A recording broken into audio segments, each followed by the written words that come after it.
Viva Maria Imaculada!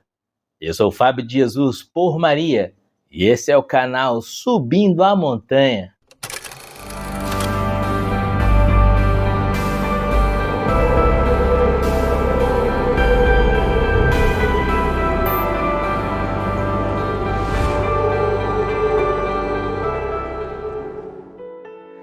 Quaresma, tempo de conversão. Convertei-vos e crede no Evangelho.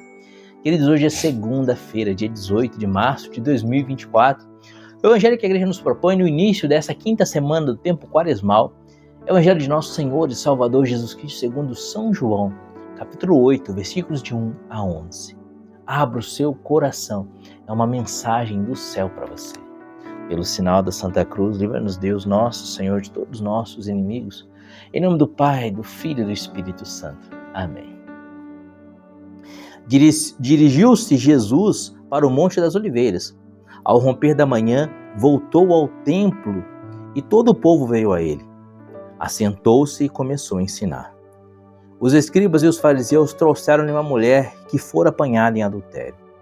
Puseram-na no meio da multidão e disseram a Jesus: Mestre, agora mesmo esta mulher foi apanhada em adultério. Moisés mandou-nos na lei que apedrejássemos tais mulheres. Que dizes tu sobre isso? Perguntavam-lhe isso a fim de pô-lo à prova e poderem acusá-lo. Jesus, porém, se inclinou para a frente e escrevia com o dedo na terra. Como eles insistissem, ergueu-se e disse-lhes: Quem de vós estiver sem pecado, seja o primeiro a lhe atirar uma pedra. Inclinando-se novamente, escrevia na terra. A essas palavras, sentindo-se acusados pela sua própria consciência, eles se foram retirando um por um até o último, a começar pelos mais idosos, de sorte que Jesus ficou sozinho com a mulher diante dele. Então ele se ergueu e, vendo ali apenas a mulher, perguntou-lhe: Mulher, onde estão os que te acusavam? Ninguém te condenou? Respondeu ela: Ninguém, Senhor. Disse-lhe então Jesus: Nem eu te condeno. Vai e não tornes a pecar. Palavra da salvação. Glória a vós, Senhor. Queridos, aqui nós vemos Jesus e a mulher pecadora, em que muitos exegetas atribuem ser a Santa Maria Madalena. Dizem que essa mulher que foi jogada aos pés de Jesus, que havia sido surpreendida em flagrante adultério. Flagrante adultério esse que a lei exigia que ela fosse apedrejada. E ali ela é jogada aos pés de Jesus e perguntam a Jesus: a lei de Moisés diz que essa mulher deve ser apedrejada, o que o Senhor diz? Se Jesus fala, não, vamos apedrejá-la, eles iam acusar Jesus de que não tinha misericórdia, de que era um carrasco. Se Jesus fala, não a apedrejem, eles vão falar: Jesus, você desobedece à lei de Moisés. É um revoltado contra a lei. Colocam Jesus numa situação embaraçosa para poder acusá-lo. Contudo, Jesus é a sabedoria eterna e encarnada. Jesus olha nos olhos daqueles homens, se inclina na terra e começa a escrever. Alguns exegetas dizem que o que Jesus escrevia na terra eram os pecados daqueles homens. E eles insistem com Jesus: e aí, vamos apedrejá-la ou não vamos? Então Jesus diz aquela frase célebre que a gente lê no Evangelho de hoje, que todo mundo conhece, todo mundo medita: aquele que não tiver pecado, seja o primeiro a lhe atirar uma pedra. E o evangelista João vai dizer que eles se retiraram dos mais velhos aos mais jovens, começaram a se retirar pelos mais idosos. O que significa isso? Jesus escrevia o pecado no chão deles. Os mais velhos são os que tinham mais acumulado pecados. E se retiraram, e ficou somente Jesus e a mulher. Então Jesus diz: onde estão aqueles que te condenavam? Não tem mais ninguém. Não tem ninguém, nenhum ser humano que possa apontar o dedo para outro ser humano. Porque todos nós somos pecadores, todos nós somos miseráveis. Todos nós merecemos ser apedrejados. Se formos olhar a ótica que aqueles fariseus, que aqueles homens usavam. E a mulher diz: não, Senhor, ninguém me condenou. E aí Jesus Deus misericordioso, Jesus olha para ela e diz: eu também não te condeno. E aí Jesus dá uma ordem. E essa ordem que Jesus dá para essa mulher, que muitos dizem ser Santa Maria Madalena, essa ordem é para mim. Essa ordem é para você. Vai e não tornes a pecar. Queridos, o pecado, o salário do pecado é a morte. Romanos capítulo 6, versículo 23. A consequência do pecado é a morte. A mulher que era pega em flagrante adultério, ela era apedrejada. Ela morria fisicamente apedrejada. Mas isso é um sinal daquilo que acontecia espiritualmente com uma pessoa que cai em estado de pecado mortal. O Catecismo da Igreja Católica vai dizer que quem morre em estado de pecado mortal, e o adultério é um tipo de pecado mortal. O pecado mortal é um pecado de matéria grave, um pecado contra os 10 mandamentos da lei de Deus, é realizado conscientemente, de maneira consciente, livre e deliberada.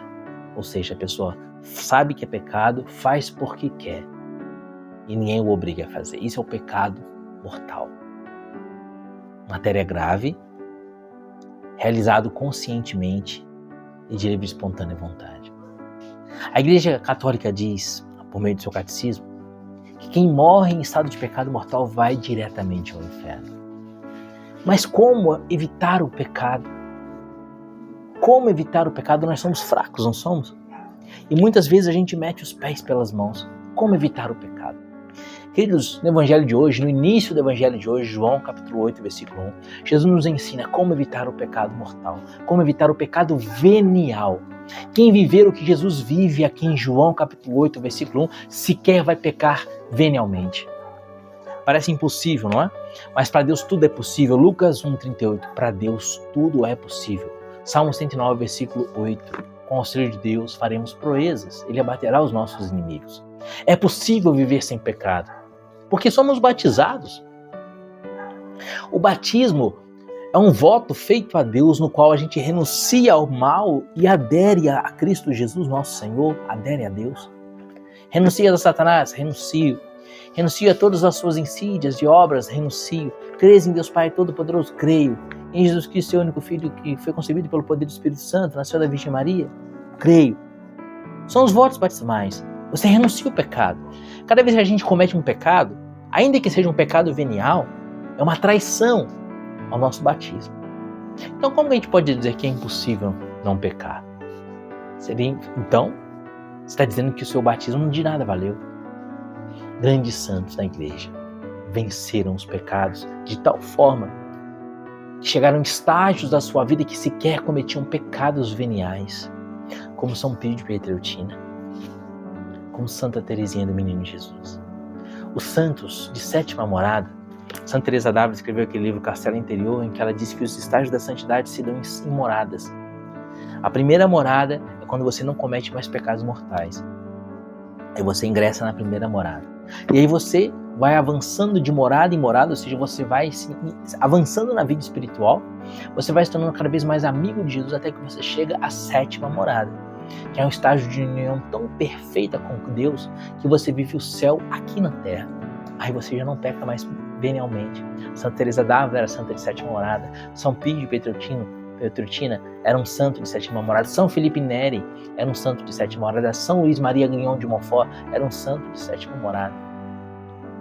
Já haviam vencido até o pecado venial. Mas qual é o segredo? Falei tanto, né? E disse que no Evangelho de hoje Jesus nos apresenta o segredo para vencermos o pecado. O segredo para obedecermos a voz de Jesus que nos diz no versículo 11: vai e não tornes a pecar. Qual é o segredo? Abre comigo se você está com a sua Bíblia aí. João capítulo 8, versículo 1. Dirigiu-se Jesus para o Monte das Oliveiras. Ao romper da manhã, voltou ao templo e todo o povo veio a ele. Jesus passa a noite em oração. Jesus passa a noite numa vigília de oração. Aqui está o segredo para vencer o pecado. É a vida de oração. E aqui está a chave de leitura para esse evangelho de hoje. A vida de oração está na presença de Deus. Como Moisés na tenda do encontro, ao falar com Deus, o rosto de Moisés resplandecia, brilhava, porque Moisés estava na presença de Deus. Se você está exposto à luz, não, as trevas não te incomodam, não há treva alguma onde há luz. A vida de oração está na presença de Deus. E Santa Teresa d'Ávila diz que o caminho de santidade, Santa Teresa d'Ávila é a grande mestra da oração, ela vai dizer que o caminho da santidade é o caminho da oração. Rezando, nós vamos nos aproximando de Jesus. Rezando, nós vamos nos tornando santos. Como que está a sua vida de oração? Quaresma é tempo de oração, de redobrar, de rezar ainda mais. É claro, a gente reza o ano inteiro, mas a Quaresma é tempo de rezar ainda mais. As práticas quaresmais é o jejum, a esmola e a oração. E o tema desse evangelho de hoje, a oração. Você tem rezado? Qual tempo do seu dia você tem dedicado a Deus, aos colóquios com Deus, à conversa com Deus? Jesus passa a noite toda em oração no Monte das Oliveiras. Jesus vai frequentemente ao Monte das Oliveiras para rezar. Era o lugar do encontro entre Jesus, homem, e o Pai. É claro que Jesus é 100% Deus e 100% homem. E porque ele é 100% homem, ele faz aquilo que todo homem precisa fazer, rezar. É próprio do ser humano rezar. A única criatura que reza, ou melhor, as únicas, no plural, criaturas que rezam, são os anjos e os homens. Mas a única criatura que reza e tem fé é o homem. Porque o anjo não tem fé, o anjo vê a Deus face a face. E essa fé que une o homem a Deus por meio da via da oração é que nos vai santificando, é que vai fazendo com que a gente avance de morada em morada. Portanto, meus amados, diante do evangelho de hoje, Deus coloca dois caminhos à nossa frente. Uma via que se bifurca e tem dois caminhos. Um caminho que leva à morte, o apedrejamento. Romanos 6,23, salário do pecado é a morte. O problema é que nós somos tendentes a ir para essa via. Imagina que fosse um rio. Imagina que seja um rio. Um rio que se bifurca. Só que essa bifurcação do rio à esquerda, a bifurcação à esquerda, tem a correnteza muito mais forte, puxa muito mais forte. E você está vindo com o seu barquinho no rio e ele é extremamente puxado pela correnteza para a esquerda. O salário do pecado é a morte, a esquerda é o pecado. Mas a bifurcação da direita, para você ir para lá, você tem que remar, fazer força para remar, para entrar na bifurcação da direita. Mas quando você entra na bifurcação da direita, você já flui. Tranquila a sua navegação. Sabe por quê? Porque a vida de oração é assim. Para começar a rezar, tem que fazer muita força, lutar contra a carne. A sua carne não quer que você reze, a sua carne quer que você peque. A sua humanidade, infelizmente, está contaminada pelo pecado, está doente. E a nossa doença da alma nos arrasta para a esquerda, para o pecado. Por isso é preciso remar com força para rezar. Remar com força para rezar. Mas se você começa a rezar, se você começa a entrar na via da oração, você começa a avançar na amizade com Jesus. Logo a oração é para você tão normal, faz parte do seu dia a dia, que você é capaz de passar a noite inteira rezando, como Jesus aqui reza no Monte das Oliveiras. Portanto, eu te faço um desafio. Comece a rezar. Comece a remar, ainda hoje. Marca 10 minutinhos no seu relógio, 10 minutos. Põe no seu relógio, no cronômetro, e conversa com Jesus 10 minutos. Ah, mas eu não tenho assunto para falar com Jesus. Nesses 10 minutos, fala com Jesus sobre o seu pecado e sobre a vontade que você tem de vencer o pecado. Faz esse desafio. Você vai se surpreender. Porque no início vai ser difícil remar, mas logo, logo, você já vai estar na via da direita, no braço do rio que vai à direita. E aí vai fluir naturalmente. E aí você vai avançando. Da segunda morada, para a terceira, para a quarta, para a quinta. Quem sabe um dia você alcança a 7ª morada e se torna um grande santo. Vai, não peques mais. Mas para não pecar, é preciso estar na presença de Deus. Para não cair nas trevas, é preciso acender a luz. E assim se faz pela oração. Pensa nisso. Que Deus te abençoe e viva Maria Imaculada.